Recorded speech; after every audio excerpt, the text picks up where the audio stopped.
Chateado, fico boladão, meu soco parede, quebra as coisas dentro de casa. Mas eu não vou deixar de ser Vasco, não vou deixar de como?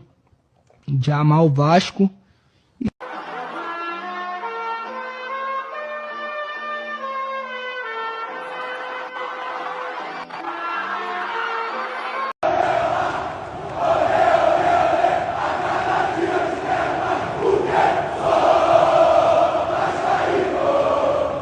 Salve, salve meus amigos, um bom dia para todos vocês, um casaca no coração de cada um. Nessas primeiras horas dessa segunda-feira, né? O Vasco entrou em campo ontem, nesse domingão, à tarde, né, de Dia dos Pais, né? Uma tarde especial em São Januário. O Vasco que jogou para um pouco mais de 16 mil espectadores na nossa colina histórica, né? E o Vasco que saiu atrás no placar logo aos 38 segundos de jogo, né? O Gabriel Menino, que nunca jogou tão bem assim, né? Aquele futebol, tem ter tantos jogos com a camisa do Atlético Mineiro e não tinha feito gol, acertou, né? Acertou um belo chute, fez um golaço, 1-0 para o Atlético Mineiro. E o Vasco, após ali uma marcação de pênalti, né? Assinalada pelo VAR, o árbitro Davi foi à cabine, de fato analisou o lance, viu que foi pênalti em cima do Felipe Coutinho, né, dando ali o pênalti para o Vasco. Pablo Verratti foi para a cobrança, conferiu e foi para as redes. Verratti que tem 10 gols na competição, é vice-artilheiro junto com Jorge de Arrascaeta do Flamengo, atrás apenas de Caio Jorge, né, o artilheiro do campeonato com 13 gols. Caio Jorge que, mesmo com a derrota do Cruzeiro, balançou as redes novamente nesse domingo. Então a gente vai falar, é claro, sobre o jogo do Vasco nesse conteúdo. Vamos falar também sobre outros jogos, sobre a tabela do Campeonato Brasileiro. Uma situação polêmica envolvendo o zagueiro João Vitor, né? Vai sair do Vasco, não vai? Pediu para sair, não pediu? A gente vai trazer essa situação para vocês. Vamos atualizar também a situação envolvendo Carlos Cuesta e a gente está na expectativa também da chegada do atacante Andrés Gomes. Então, dito isso, meus amigos, vamos embora, vem comigo, está começando mais uma edição de Madruga Vasco. Pega o seu cafezinho, se prepara e vamos embora.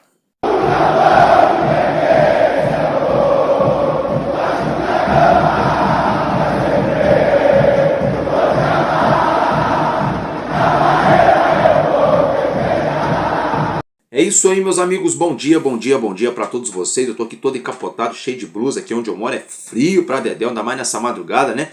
Mas vamos que vamos, galera. Então é o seguinte, né? Primeira coisa, se tratando aí, deixa o seu like, peço para você, se inscreva no nosso canal, compartilhe o link também do nosso vídeo. Ajuda bastante aí o desenvolvimento do nosso trabalho. Meus amigos, olha só, quero mandar um abraço especial para todos vocês que comentam aqui no nosso canal. Muito obrigado pelo comentário de vocês. Para vocês que também se tornaram inscritos nessas últimas 24 horas. E todo mundo aí que apoia o nosso canal. Muito obrigado. Um beijo no coração de cada um. Que Deus abençoe a vida de todos vocês. Meus amigos, ótima semana, viu? Para quem vai trabalhar, que Deus abençoe. Para quem vai estudar também. Para quem tá chegando do serviço.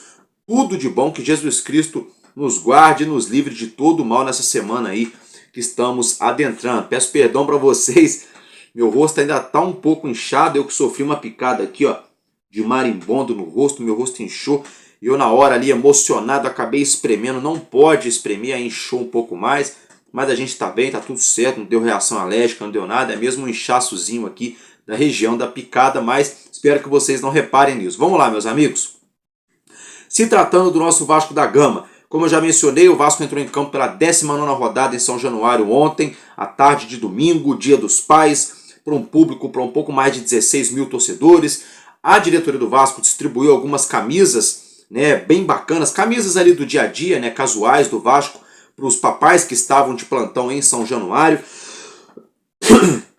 Muitas crianças, né, muito bacana essa situação. Nós tivemos esse jogo transmitido aqui para o Rio de Janeiro e mais 15 estados pela TV Globo ao vivo na TV aberta, né? E o Vasco aí passando uma dificuldade muito grande no Campeonato Brasileiro, né? O Atlético Mineiro que jogou sem Hulk, sem Saravia, sem Fausto Vera, o Renier que ainda não estreou, né? Mas mesmo assim o Atlético Mineiro conseguiu esse empate valiosíssimo, né, para eles, e esse empate amargo, muito amargo, com gosto de fel para o torcedor cruzmaltino. O Vasco entrou em campo com a equipe comandada pelo treinador Fernando Diniz, com o Léo Jardim, Paulo Henrique na lateral direita, João Vitor e Lucas Freitas na zaga, e o Puma jogando improvisado na lateral esquerda, viu? Isso mesmo, o Vitor Luiz não jogou, tá?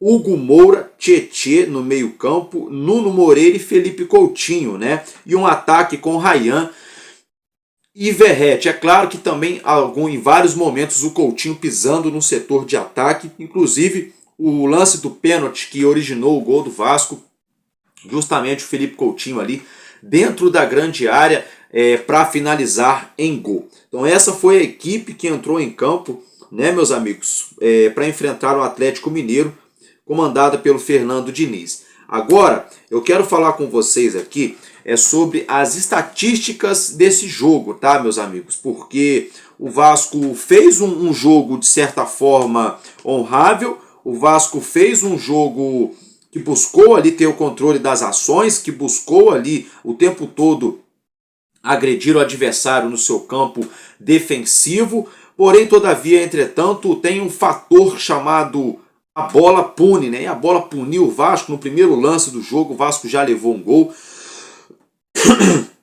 O Vasco logo de bate-pronto se recolocou na partida, mas isso de fato atrapalhou a tarde do Vasco nesse domingo. Vamos então às estatísticas. Posse de bola 55% para o Vasco, 45% para o Galo. 10 faltas do Vasco, 9 do Galo. 0 impedimentos para o Vasco, 2 do Atlético Mineiro. 17 finalizações do Atlético Mineiro contra 15 do Vasco. O Vasco acertou 4 finalizações no alvo, no gol, e o Atlético Mineiro também. Foram 6 escanteios para o nosso Vasco e 10 escanteios para o Atlético Mineiro. 3 cartões amarelos para o Vasco e 1 cartão amarelo para o Galo Mineiro. Os cartões amarelos do Vasco foram para os seguintes jogadores: Lucas Freitas, o zagueiro, o Paulo Henrique, lateral direito, e o Verratti, o nosso centroavante. No decorrer da partida, na segunda etapa, tivemos as substituições. O Nuno Moreira saiu para a entrada de David. David até que entrou bem, né, na medida do possível, ele vem evoluindo com o passar dos jogos. Felipe Coutinho deixou o gramado para a entrada do Benjamin Garré. O Garré ali sofreu duras críticas do Fernando Diniz, muita cobrança na beira do gramado. E o Coutinho, que no segundo tempo perdeu um gol feito, né, cara a cara com o Everson, né, telegrafou, mostrou aonde iria bater, mas enfim, já foi, água passada não move moinho. E o Paulo Henrique, né, que saiu para a entrada do Vitor Luiz, né, porque aí a essa altura o Puma Rodrigues foi para a lateral direita e o Vitor Luiz jogando então na lateral esquerda, mas isso só foi acontecer nos 44 do segundo tempo, tá, meus amigos? Só aos 44 do segundo tempo. E olha, podem achar perseguição, podem achar chatice da minha parte, mas eu já vim alertando. Olha, o Puma, no momento defensivo, não é o cara para ser o lateral esquerdo. O gol do Atlético Mineiro, não importa se foi com 38 segundos de jogo, se foi aos 44 do segundo tempo.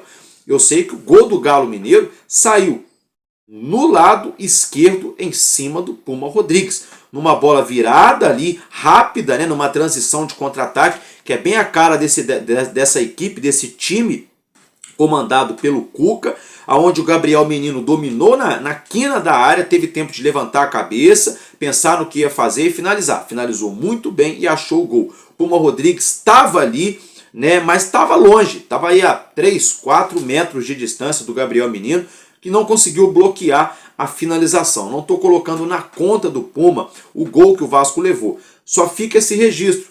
O Puma Rodrigues não fez uma partida ruim. O problema é que o gol que o Vasco levou, que comprometeu o resultado da partida, surgiu justamente ali naquele setor do campo. A gente tem que ficar de olho nisso. Esse negócio de ficar improvisando o jogador é complicado. Alô, Pedrinho, tem que dar material humano para o Fernando Diniz. Tá? Meus amigos, então essas foram as estatísticas do jogo. Como eu já mencionei, aos 38 segundos o Galo Mineiro abriu o placar com o Gabriel Menino. Depois ali, Brevemente o Vasco já conseguiu um empate após o Felipe Coutinho sofrer o pênalti. O VAR chamou, o árbitro de campo foi lá, analisou, apontou para cá assinalando o pênalti. O nosso artilheiro Verratti foi para a bola, bateu ali no canto no canto esquerdo do goleiro, né? Bateu firme, caixa, gol do Vasco 1-1, e esse foi o placar final, né? Tivemos chances na segunda etapa, o Atlético Mineiro também teve chances ali, empilhando escanteios, bolas aéreas, obrigando o Léo Jardim a trabalhar na primeira e na segunda etapa, e o Vasco também empilhou algumas chances, obrigando o goleiro Everson a fazer grandes defesas, né, salvando o Atlético Mineiro. Então, no panorama geral, eu não acho que o Vasco jogou mal, mas também não jogou bem. E aquela desatenção no início do jogo nos custou muito caro, porque o Vitória da Bahia perdeu no sábado, bastava uma vitória do Vasco para o Vasco deixar a zona do rebaixamento, algo que não aconteceu. E para completar, no fim da noite de domingo, o Santos, surpreendentemente, surpreendendo a tudo e a todos, venceu o Cruzeiro dentro do Mineirão, né? O Cruzeiro brigando pelo título, ponto a ponto ali, cabeça com o Flamengo lá, brigando pelo título do Campeonato Brasileiro. O Santos, numa draga enorme, conseguiu vencer o Cruzeiro de virada lá no Mineirão. Meus amigos, é por isso que é apaixonante o tal do futebol. Porém, todavia, entretanto, o que não é apaixonante para nós, torcedores do Vasco, é ver o nosso time na zona do rebaixamento, que já já a gente vai falar dessa situação. Já já não, agora. Tá? Porque olha só, meus amigos, os resultados dessa rodada. Tivemos Flamengo e Mirassol abrindo a rodada, 2-1 para o Flamengo aqui no Rio de Janeiro, no Maracanã. O São Paulo venceu do Vitória da Bahia por 2-0 lá no Morumbis.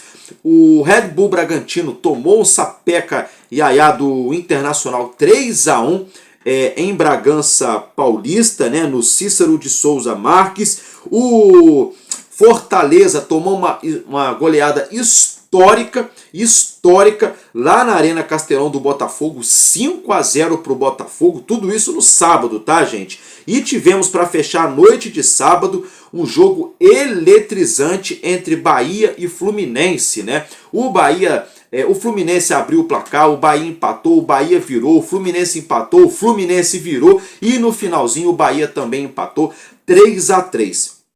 Já o nosso Vasco, como eu já mencionei, empatou em 1-1 em São Januário com o Atlético Mineiro, tá, meus amigos? Então, dado esses resultados de sábado e de domingo, tivemos mais 3 jogos. Tivemos aí o Palmeiras, que venceu o Ceará por 2-1 de virada. O Ceará abriu o placar, o Palmeiras buscou a virada jogando em casa. O Cruzeiro perdeu de virada jogando lá em Belo Horizonte para o Santos, também 2-1 para o Santos. E o Sport Recife, né, ufa, né, conseguiu vencer até que enfim, né, 1-0 em cima do Grêmio na Arena do Grêmio. Então a gente teve alguns resultados surpreendentes, né? O Sport vencendo fora, lá na casa do Grêmio, o Santos vencendo na casa do Cruzeiro, o Botafogo enfiando 5-0 no Fortaleza, né? Esses resultados aí foram surpreendentes. Aí teremos hoje, nessa segunda-feira, encerrando essa rodada, tá, meus amigos, no Alfredo Jaconi, lá na Serra Gaúcha,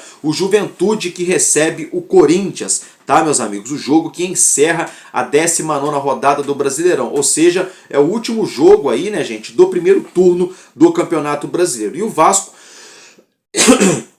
perdão pela tosse, infelizmente terminou o primeiro turno na zona do rebaixamento. É isso mesmo, tá? Porque olha só, com esses respectivos resultados que eu mencionei para vocês, Flamengo é o líder com 40, o Cruzeiro o segundo colocado com 37, o Palmeiras é o terceiro com 36.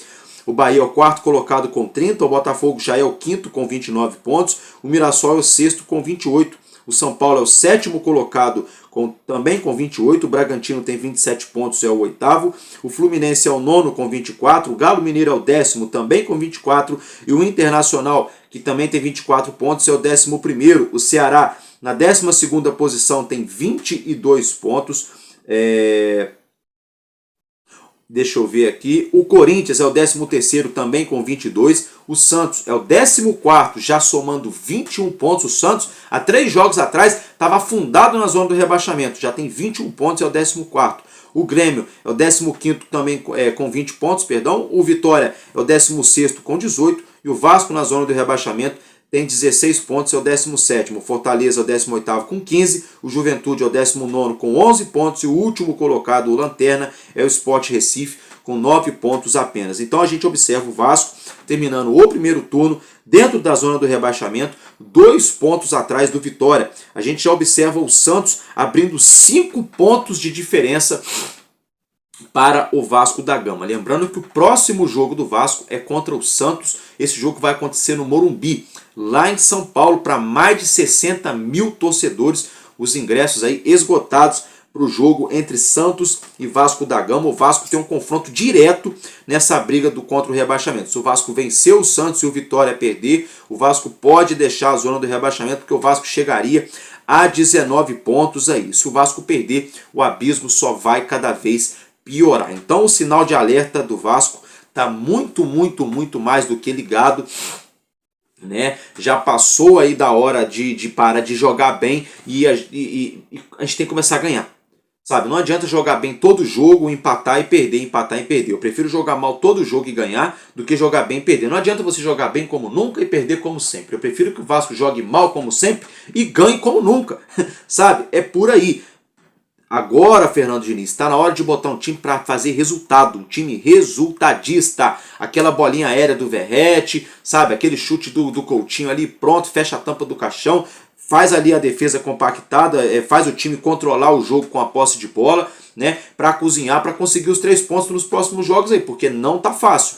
Não tá fácil esse negócio de jogar bem ali, jogar bem aqui, jogar bem lá e perder quase tudo. Olha aí, tá nos custando muito caro, já tem time abrindo 2, 3, 4, 5 pontos de diferença pro Vasco nesse momento na tabela de classificação. Então o torcedor do Vasco, nesse momento, tá numa quarta de final de Copa do Brasil, poxa, bacana, show de bola. Porém, a gente foi eliminado de forma humilhante da Sul-Americana e termina o Campeonato Brasileiro na zona do rebaixamento. Então, assim, é uma vergonha. Tem que mudar, eu tô de saco cheio disso já, eu não aguento mais isso. Foi em 2023, foi isso, 2024 foi isso, vai ser também agora em 2025. Porra, agora é todo ano essa palhaçada, essa putaria. Eu não aguento mais, torcedor, eu não aguento mais. Tem um monte de time meia bomba aí que gasta metade do dinheiro que o Vasco gasta e consegue botar jogador para jogar futebol. É só o Vasco que o cara chega no Vasco e desaprende. É complicado, eu tô já perdendo a paciência com essa situação. Não aguento mais, rodada após rodada, vexame em cima de vexame. Repito, não adianta o time evoluir, não adianta criar repertório, não adianta criar chance todo jogo e perder, e empatar, e se afundar cada vez mais na zona do rebaixamento. Tá? Na minha opinião, não é nem sinal de alerta não. Agora é o momento de plano B. Plano A já foi pro saco. Sul-Americano, o Vasco foi eliminado, estamos na zona do rebaixamento, a coisa tá feia. Plano B. Na hora de acionar o protocolo do plano B, sabe? Não sei se existe um plano B aí do Pedrinho, entendeu? Plano C, sei lá, mas tem que ter um segundo plano, tem que ter uma alternativa aí para poder tentar salvar a temporada do Vasco. Não dá, não dá pra gente disputar mais uma vez a Série B. Gente, pelo amor de Deus, eu não aguento, eu vou ficar maluco. Eu vou ficar maluco se o Vasco cair mais uma vez para a segunda divisão. Pelo amor de Deus, isso é uma vergonha deliberada. Ah, Álvaro, calma é o caramba. Calma é o cacete. Daqui a pouco o campeonato já passou da metade. O Vasco tá na zona do rebaixamento. Gente, isso não é brincadeira, é coisa séria. Isso não é brincadeira. Alô, Pedrinho, se o Vasco cair, moiou, hein? Vai comprometer tudo que vocês estão tentando fazer aí pro ano que vem. Aí eu quero ver. O torcedor tá cansado de ouvir o mesmo discurso de sempre. Meus amigos, falamos do jogo, falamos da tabela. Quero falar com vocês aqui agora sobre o João Vitor. Depois do jogo surgiu rumores de que João Vitor teria pedido para deixar o Vasco. Depois foi afirmado pelo Vasco de que o jogador não pediu para sair do clube. Agora, no fim da noite de domingo, há quem diga, notícias em rede social, grupos de WhatsApp estão dando conta de que o zagueiro João Vitor teria uma proposta do CSKA Moscou. O empresário do João Vitor supostamente estaria aí preparado para apresentar uma proposta de 4,5 milhões de euros pela contratação do João Vitor pelo CSKA. Gente, não dá nem 30 milhões de reais esse valor que o CSKA supostamente teria proposto para o Vasco. Né? Tem o gatilho aí que o Vasco tem junto ao Benfica. Eu não sei se o João Vitor saísse agora, se o Vasco teria que pagar esse gatilho aí correspondente ao ano de 2025. Tem um gatilho do ano passado, né? Então não sei. Mas assim, você pode tentar minimizar o prejuízo, né? Vem tomar um prejuízo de 40 e tantos milhões de reais, quase 50, você pode tomar um prejuízo de 10, 12. Melhora, né? Melhora e melhora muito. Não sei o que vai acontecer, mas vamos aguardar essa situação aí. Muitos rumores que João Vitor pode deixar o Vasco. Vamos aguardar, tá? Vamos aguardar. Não tem nada oficial. É tudo burburinho de jornalista que está sendo jogado na mídia aí. Uma outra atualização. Carlos Cuesta, o Galatasaray, tá? Só deve liberar o jogador se for um empréstimo com obrigação de compra já estipulada no contrato. Tá? O Galatasaray não quer emprestar o jogador para depois ver o futuro mais para frente. Já que é algo já amarrado, já casadinho ali. Tá? E a situação do Andrés Gomes é aguardada essa semana. Tá? É aguardada essa semana para chegar no Brasil para acertar com o Vasco. Se isso não acontecer, gente, é porque aí também já moiou. Tá? É a minha opinião em relação a essa situação envolvendo aí o Andrés Gomes, tá, gente? Porque na semana passada ele já estava palavrado e não sei o quê, né? E a gente aguardou, né? E até agora, de fato, nada do Andrés Gomes pintar aqui no Rio de Janeiro para jogar com a camisa do Vasco. Então, essa semana deve ser muito decisiva no mercado da bola, tá? Pode sacramentar essa contratação do Andrés Gomes e, de repente, uma contratação de algum zagueiro, que pode ser aí a questão do Carlos Cuesta, do colombiano, que atua, né? Joga atualmente com a camisa lá do Galatasaray, tá, meus amigos? Então é isso que a gente tinha para trazer para vocês do Vasco. Vocês já sabem, né? Vocês já acompanharam o jogo nessa tarde de domingo, já sabem de toda essa situação, sinal de alerta mais do que ligado. O Vasco na zona do rebaixamento. A gente vai ter nos próximos dias o sorteio da Copa do Brasil e tem aí também o Vasco no mercado da bola buscando se reforçar, né? Uma coisa eu garanto para vocês, não adianta nada o Vasco passar aí eventualmente para uma semifinal de Copa do Brasil se continuar brigando para não cair no Campeonato Brasileiro. Agora, outra coisa eu afirmo para vocês, o Vasco toda vez que joga no Morumbi nos últimos 2 anos, vem se sentindo bem, vem jogando à vontade lá no Morumbi. O Santos não é isso tudo, é um time bem meia boca, é um time bem desentrosado, que tem muitas carências defensivas sobretudo, e o Vasco, né, vem numa crescente, mas não consegue concretizar isso em resultado, em pontos na tabela, né? Então vamos esfregar as mãos e torcer para que, quem sabe, no próximo jogo o Vasco volte a vencer pelo Campeonato Brasileiro, ainda que seja fora de casa. Seria uma vitória emblemática para nos ajudar nessa luta, nessa fatídica luta que não acaba nunca contra a zona do rebaixamento. Eu estou ficando por aqui, muito obrigado pela sua atenção e seu carinho. Um abraço para todos vocês, estamos juntos, porque enquanto houver um coração infantil, nosso Vasco da Gama será imortal. Vascaíno desde sempre, valeu e valeu, Vasco!